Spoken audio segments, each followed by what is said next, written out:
aucun objectif de change. Ça serait d'ailleurs impossible à définir compte tenu de la diversité des intérêts. Je rappelle également l'évolution de la valeur de l'euro par rapport au dollar, qui a monté continuellement de janvier 2002 à mai 2008. Il a atteint un record à 1,61, il est un peu redescendu, mais il est actuellement aux alentours de 1,35 à 1,40.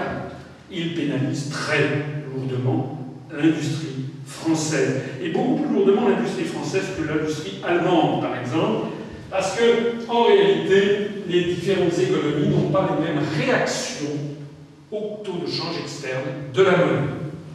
Derrière l'idéologie, la réalité s'impose. Les 16 économies regroupées dans la zone euro n'ont pas les mêmes contraintes structurelles, elles n'ont pas les mêmes taux d'inflation, pas les mêmes taux de croissance, pas les mêmes élasticités de leurs exportations au prix, comme disent les économistes. Tout ceci avait d'ailleurs été prévu.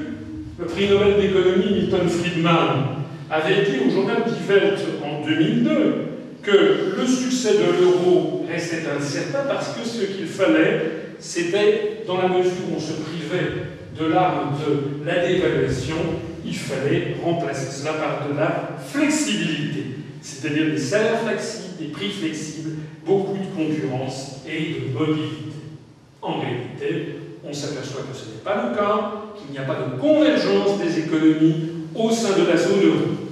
Et vous me permettrez de signaler que les conséquences de l'euro structurellement de plus en plus fortes entraînent un point positif. Il réduit le coût des importations, notamment des produits pétroliers, quoique le pétrole soit assujetti en réalité au fonctionnement de l'euro, de plus en plus le prix du pétrole. Mais il comporte 4 points extrêmement négatifs. Premièrement, l'euro fort accélère encore l'achat de produits à l'étranger qui viennent concurrencer les productions françaises. Deuxièmement, il accélère encore le phénomène des délocalisations industrielles tous azimuts. Je voudrais d'ailleurs signaler à ce propos que, par exemple, Louis Gallois, le patron d'Airbus, est obligé de dire qu'Airbus sera bientôt plus du tout un aéroport européen, puisque tous les sites en Europe sont obligés d'être fermés, parce que l'euro est trop cher.